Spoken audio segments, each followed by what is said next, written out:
मी विनंती करतो, शिवसेनेची मुलुक मैदानी रोक ठोक तोफ संजयजी राऊत शिवसेना नेते यांना त्यांनी या दसरा मेळाव्यात आपले विचार मांडावेत.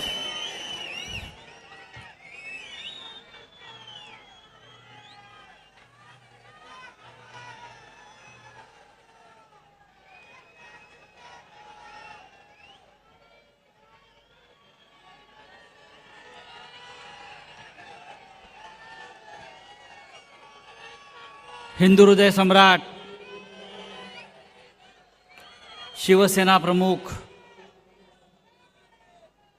आदरणीय बाळासाहेब ठाकरे यांना अभिवादन करतो.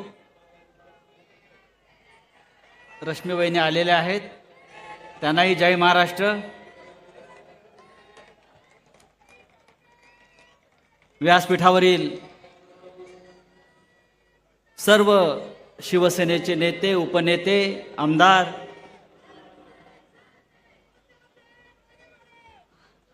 आदित्य ठाकरे,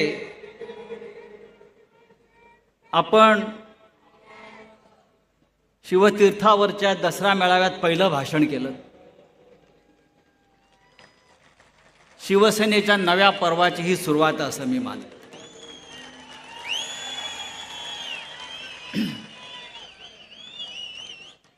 नक्कीच आपण जे म्हणालात की वडिलांसमोर मुलानं कधी भाषण केलं नाही आपल्या परिवारात सगळ्या, पण मी इतकंच सांगेन आदित्य, आता आपण लहान मूल राहिलेले नाही आहात. आपण या राज्याचे, देशाचे नेते झालेले आहात आणि या महाराष्ट्र आपल्याकडे फार मोठ्या अपेक्षेने पाहतो. आपण मगाशी लढणार का विचारलं. जेव्हा जेव्हा महाराष्ट्रातल्या ठाकऱ्यांच्या 3 पिढ्यांनी आवाहन केलं लढाल का, तेव्हा हा महाराष्ट्र लढण्यासाठी फक्त ठाकऱ्यांच्याच मागे उभा राहिलेला आहे. मग प्रबोधनकार ठाकरे असतील, माननीय हिंदू हृदय सम्राट बाळासाहेब ठाकरे असतील, शिवसेना पक्षप्रमुख उद्धव ठाकरे असतील, आणि आपण स्वतः सुद्धा गेल्या 2.5 वर्षापासून जी झुंज या महाराष्ट्रात देत आहात, हा महाराष्ट्र आपल्या नेतृत्वाखाली सुद्धा लढायला तयार. चिन्ह कोणतं? मशाल. मशालीसारखं चिन्ह या जगात दुसरं कोणतं नाही असं मी मानतो. मशाल काय आहे? The enemy of dark. हा जो अंधकार या महाराष्ट्रामध्ये पसरलेला आहे, या देशामध्ये पसरलेला आहे, तो अंधकार दूर करण्यासाठी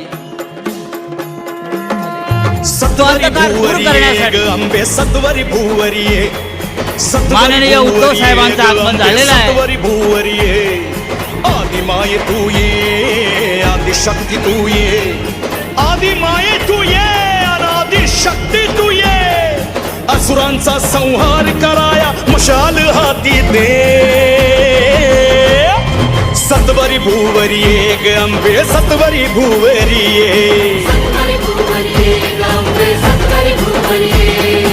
उदे उदे उदे उदे उदे उदे उदे उदे. शिवसेना पक्षप्रमुख उद्धव साहेब ठाकरे यांचा भारत यांचे मर्दन करण्या ये, अत्याचारी दैत्यांपासून अभय पुष्पहार अर्पण करण्यासाठी उद्धव साहेब ठाकरे, सर्व सन्माननीय नेते, छत्रपती शिवाजी महाराज की. नंतर सुभाषी देसाई यांना विनंती आहे भारत मातेच्या प्रतिमेस पुष्पहार अर्पण करावा. भारत माता की. त्यानंतर दिवाकर रावते साहेब कैलासवासी प्रबोधनकार ठाकरे यांच्या प्रतिमेस पुष्पहार अर्पण करतील. चंद्रकांत खैरे यांना विनंती आहे वंदनीय शिवसेना प्रमुख, हिंदू हृदय सम्राट वंदनीय शिवसेना प्रमुख बाळासाहेब ठाकरे यांच्या प्रतिमेस पुष्पहार अर्पण करावा. तसंच किशोरीताई पेडणेकर यांना विनंती आहे स्वर्गीय मासाहेबांच्या प्रतिमेस आपण पुष्पहार अर्पण करावा.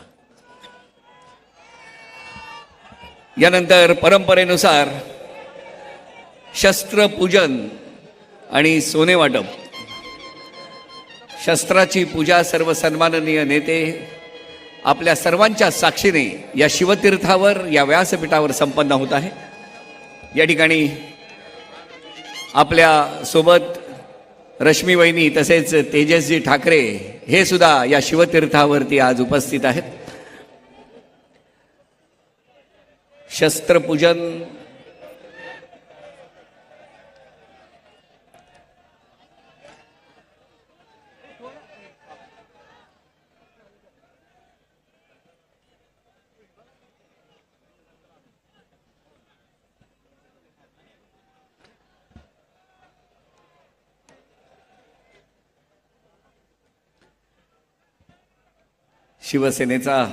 शिवसेना उद्धव बाळासाहेब ठाकरे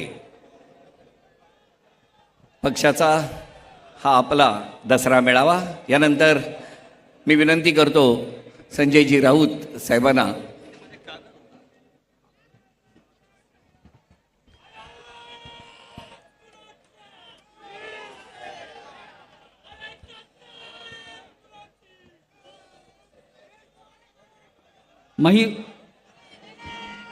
माननीय उद्धवजींना सांगू इच्छितो की आपण येण्यापूर्वी या मंचावरून सन्माननीय आदित्य ठाकरे यांचं भाषण झालं आणि आदित्य ठाकरे यांच्या भाषणानं या महाराष्ट्रातल्या राजकारणाची, शिवसेनेच्या नव्या पर्वाची सुरुवात झाली.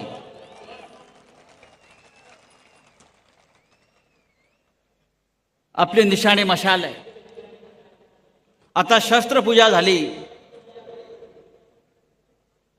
अनेक शस्त्र तिकडे आपण ठेवलेले आहेत पूजेसाठी.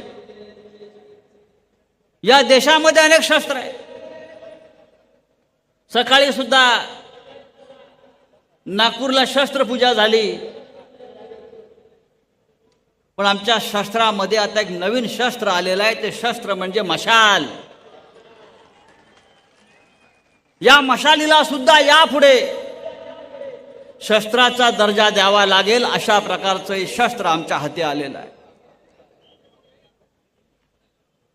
एक चिंगारी काफी है मशाल जलाने के लिए और एक मशाली काफी है ज्वालामुखी उठाने के लिए. ही सगळी ज्वालामुखी आज या शिवतीर्थावरती धगधगताना आम्हाला दिसते. या मशाली पेटलेल्या आहेत. हा निष्ठावंतांचा महाराष्ट्र आहे. हा स्वाभिमानांचा महाराष्ट्र आहे. छत्रपती शिवाजी महाराज आणि हिंदुहृदय सम्राट शिवसेना प्रमुख बाळासाहेब ठाकरे यांच्या विचारांना चालणारा हा महाराष्ट्र आहे.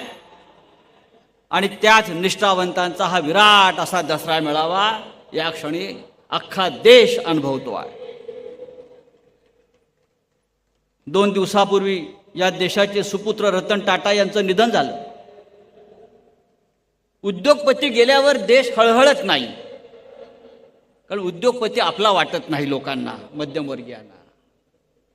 पण टाटा गेल्यावर देश हळहळला, रडला. याचं कारण असं की गेले अनेक वर्ष, अनेक शतक टाटा म्हणजे विश्वास. Tata is trust. विश्वासाचं दुसरं नाव टाटांबरोबर ठाकरे हे सुद्धा लक्षात घ्या. टाटा आणि ठाकरे, विश्वास म्हणून हा महाराष्ट्र, ही शिवसेना इतक्या वादळात, संकटात सुद्धा ठाकऱ्यांच्याच मागे उभी राहील आणि राहिलेली आहे. ही देवाची आळंदी आहे. चोराची आळंदी आझाद मैदानला भरलेली आहे.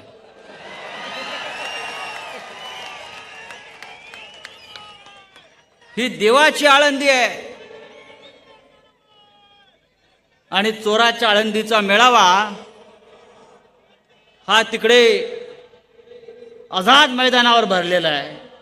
अरे नाव आझाद मैदान आणि व्यासपीठावर सगळे मोदीचे गुलाम आहेत.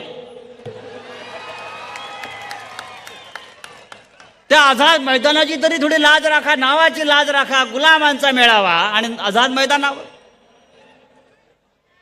मी खरं म्हणजे सकाळी सांगितलं उद्धव साहेब, या मेळाव्याला 50-55 वर्ष झाली माननीय शिवसेना प्रमुखांनी सुरू केलेला हा मेळावा आहे. आणि तिकडे आझाद मैदानावर आज मेळावा घेत आहेत. त्यांनी मेळावा खरं म्हणजे सुरतला घ्यायला पाहिजे होता, गुजरातला घ्यायला पाहिजे होता. कारण त्यांचा पक्षाचा जन्म शिवतीर्थावर का महाराष्ट्रात झाला नसून सुरतच्या गर्भातून त्यांचा जन्म झाला. आपलं जेव्हा सरकार येईल महाराष्ट्रात 2 महिन्यांनी, तेव्हा आम्ही त्यांना सांगू, तोपर्यंत जगलात, वाचलात, जिवंत राहिलात तर तुमचा मेळावा हा सुरतला घ्या. ते तुमचं जन्मस्थान आहे, महाराष्ट्र नाही. लोकसभा निवडणुकीत आपण सगळ्यांनी मोदी आणि शहांचा दारुण पराभव केला, महाराष्ट्रानं दारुण पराभव केला. त्याच्यामुळे हा आजचा मेळावा नुसता दसरा मेळावा नसून हा विजय मेळावा सुद्धा आहे. लोकसभेत आपण जो विजय प्राप्त केला त्याचा विजय मेळावा सुद्धा आहे. आणि आणखीन 2 महिन्यांनी आपल्याला इथे विजय मेळावा घ्यायचा आहे. त्या विजय मेळाव्यावरती शिवसेनेचा मुख्यमंत्री या व्यासपीठावरती असेल. माननीय उद्धव साहेब, तुम्हाला या राज्याचं नेतृत्व करावं लागेल. हरियाणाचे निकाल लागले. हरियाणाचे गंमत आहे. आता निकाल लागले हरियाणात आणि पेढे वाटतात फडणवीस. काय तर म्हणे आम्ही हरियाणाप्रमाणे महाराष्ट्रामध्ये विजय प्राप्त करू.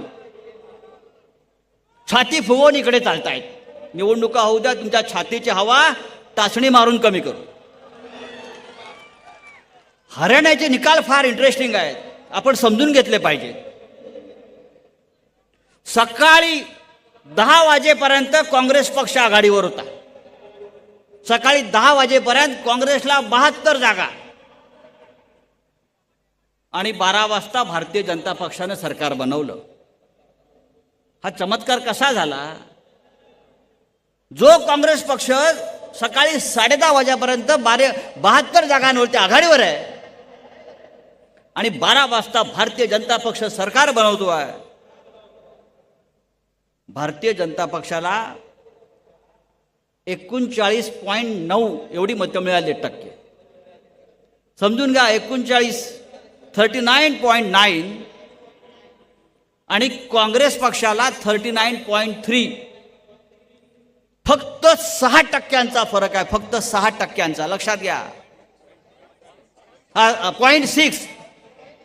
0.6 आणि या 0.6 मुळे भारतीय जनता पक्षाला 30 जागांचा फायदा झाला. ही गोष्ट कोणाच्याही कल्पनेत बसणारी नाही, डोक्यात बसणारी नाही. 0.6% मतांनी कोणताही पक्ष 30 जागा जिंकू शकत नाही. हा ईव्हीएमचा घोटाळा असल्याशिवाय, या चोऱ्या लांडा लावाडा असल्याशिवाय हरियाणामध्ये हा पराभव काँग्रेसचा होऊ शकत नाही. महाराष्ट्रात सुद्धा काही ठिकाणी हेच झालं. पण हरियाणात जे घडलं ते महाराष्ट्रात घडणार नाही. हा महाराष्ट्र वेगळ्या दिशेने चाललेला आहे, वेगळ्या मार्गाने चाललेला आहे. आज आम्ही इथे विचारांचं सोनं लुटायला जमलेलो आहोत. पण काही लोक या राज्यामध्ये महाराष्ट्र लुटण्यासाठी एकत्र आलेले आहेत. आणि ही लूट थांबवायची असेल त्या राज्याची सूत्र आपल्याला पुन्हा माननीय उद्धव ठाकरे यांच्याकडेच द्यावी लागतील आणि या महाराष्ट्र वाचवावा लागेल. आज महाराष्ट्राचा कारभार कसा चाललेला आहे? महाराष्ट्राचा कारभार मी एका वाक्यात सांगतो. थोडा असंसदीय शब्द असेल तर जरा बाजूला एक कान बंद करा. महाराष्ट्राचा जो कारभार आहे एका वाक्यात सांगायचं तर कावळ्यांकडे दिला कारभार, त्याने हगून भरला दरबार. अशी घाण या महाराष्ट्रामध्ये या लोकांनी केलेली आहे. भास्कर जाधव म्हणतात हा शब्द संसदीयच आहे. हगणदारी मुक्त गाव ही सरकारची योजना आहे. तसं आपल्याला मंत्रालय हगणदारी मुक्त करायचं आहे. मित्रांनो, हे गुजरातचे ठग महाराष्ट्राचा भूगोल बदलायला निघालेले आहेत. स्वतः गुजरातला इतिहास नाही आणि आमचा भूगोल बदलायला निघालेले आहेत. या महाराष्ट्राला इतिहास का आहे? कारण या महाराष्ट्रात छत्रपती शिवाजी महाराज जन्माला आले, औरंगजेब जन्माला आला नाही. गुजरातमध्ये 2 महान लोक जन्माला आली. मग अशा आपण एक उल्लेख केला, औरंगजेब आणि दुसरा मोहम्मद अली जिना, तो गुजरातला जन्माला आला. तो गुजरातीच होता, ज्याने पाकिस्तानची निर्मिती केली, ज्याने देशाची फाळणी केली. हे दोन्ही महान लोक जे आहेत ते गुजरातला जन्माला आले आणि छत्रपती शिवाजी महाराज हे या महाराष्ट्रात जन्माला आले. त्याच्यामुळे आम्हाला इतिहास आहे, बाकी सगळ्यांना भूगोल आहे. आणि हे गुजरातचे ठग हा महाराष्ट्राला लुटतायत. मग अशी आपण उल्लेख केला आदित्यजी, कशी टेंडरबाजी सुरू आहे. धारावी पुनर्वसनाच्या नावाखाली 256 एकर मिठागराची जमीन मोदी शहानी गौतम अडाणीच्या घशात घातली. आपली जमीन, या महाराष्ट्राची जमीन, मिठागरं तुमची आणि मालकी आमची. आता आम्हाला मीठ सुद्धा मिळेल की नाही आमचं स्वतःचं, ही चिंता आम्हाला सतावते आहे. महाराष्ट्रातले सगळे उद्योग, सगळी संपत्ती गुजरातला पळवली जाते. महाराष्ट्राच्या पैशावर गुजरातला सोन्याने मिळवलं जात आहे. गुजराती बांधव आमचे आहेत, गुजरात आमचं आहे, पण महाराष्ट्राची लूट करून गुजरातला दान देणं हा अन्याय आहे. आधी सुरतला आमच्याकडले नकली वाघ नेले. मी काल कुठेतरी वाचलं की महाराष्ट्रातल्या जुन्नरमधले अनेक बिबळे आता गुजरातला घेऊन चालले आहेत. बरोबर ना? गुजरातला आता आमचे बिबळे सुद्धा घेऊन चाललेले आहेत. तिथे गुजरातला अनेक बिबट्यांचं पार्क करायचं आहे. माझ्याकडे अशी माहिती आहे की काही काळापूर्वी एक योजना आमच्या जुन्नरला होती, तिथे सुद्धा बिबट्यांचं पार्क करायचं होतं, पण ते बंद पडत आहे. आणि आमच्या जुन्नरचे बिबळे हे आता गुजरातला घेऊन गेले. अजून काय मग न्यायचं राहिलेलं आहे महाराष्ट्रात? काय न्यायचं राहिलेलं आहे? मुंबई न्यायचं चालू आहेत प्रयत्न त्यांचे. विनोबा भावे होते आमच्या महाराष्ट्रामध्ये. विनोबा भावे यांची एक फार सुंदर घोषणा होती. त्यांनी भूदानाची चळवळ सुरू केली. ते म्हणायचे, सब भूमी गोपाल की.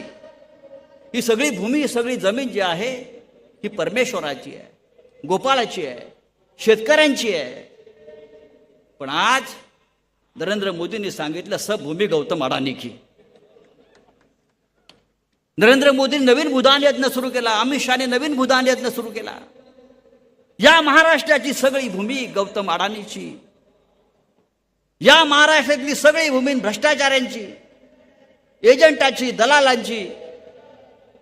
अनेक या मुंबईतले भूखंड अशा तऱ्हेनं अडाणीच्या आणि शिंदेच्या घशात घालण्याचं काम चालू आहे. माझ्याकडे यादी आहे. परवा चंद्रशेखर बावनकुळेला 50 कोटीचा भूखंड 1 कोटीमध्ये दिला नागपूरला. अशा अनेक आहेत. मुंबई बँकेला 100 कोटीचा भूखंड दिला. ऐरोलीतले अनेक भूखंड मिंद्यांच्या लोकांना दिले. महानंदा डेअरी गुजरातला नेली आणि महानंद डेअरीचा 30 एकर जमीन सुद्धा ही आता गुजरातच्या लोकांना दिली जाते. हे सर्व का होतं? हा भ्रष्टाचार होतोय कारण या देशातली न्याय व्यवस्था विकली गेलेली आहे. या देशातलं सुप्रीम कोर्ट, या देशातलं सरन्यायाधीश हे नरेंद्र मोदी बरोबर आरती करत आहे आणि सरन्यायाधीश मोदीला मोदक देतात. आम्हाला न्याय कसा मिळणार? आमच्या आमदारांचा प्रश्न, अपात्रतेचा प्रश्न शिल्लक आहे. चंद्रचूड महाशय, चंद्रचूड साहेब, सरन्यायाधीशांचं एक काल मी एक निवेदन वाचलं. ते असं म्हणतात की सरन्यायाधीश म्हणून आपण देशाची सेवा चोख बजावत आहोत. पहाटेपासून काम केल्यामुळे रात्री समाधानानं झोपू शकतो. इतिहास माझ्या कार्यकालाचे कसे मूल्यमापन करणार याची मला आता चिंता आहे. सरन्यायाधीश साहेब, आपण या महाराष्ट्रात घटनाबाह्य सरकार जे बसवलेलं आहे आणि वाचवलेलं आहे ते पाहता आपल्याला झोप कशी लागते हा प्रश्न आम्हाला पडलेला आहे. या राज्यातला देशातला भ्रष्टाचार जो झालेला आहे त्याला देशाची विकत गेलेली न्याय व्यवस्था जबाबदार आहे. आणि आपल्याला हे सगळं आता जर संपवायचं असेल, नष्ट करायचं असेल आणि नवीन पहाट या महाराष्ट्रामध्ये आपल्याला उगवायची असेल तर मी इतकंच सांगेन, मशाल हातात घेऊन आपल्याला आता पुढे जावं लागेल. मशाल घराघरात पोचवावी लागेल. मशालीचा प्रकाश आपल्याला पुन्हा एकदा या महाराष्ट्रामध्ये उजळून काढावा लागेल. आणि हा महाराष्ट्र पुन्हा एकदा वैभवशाली करण्यासाठी शिवसेनेच्या नेतृत्वाखाली, उद्धव ठाकरे साहेबांच्या नेतृत्वाखाली आपल्याला हे राज्य निर्माण करावं लागेल. जय हिंद, जय महाराष्ट्र.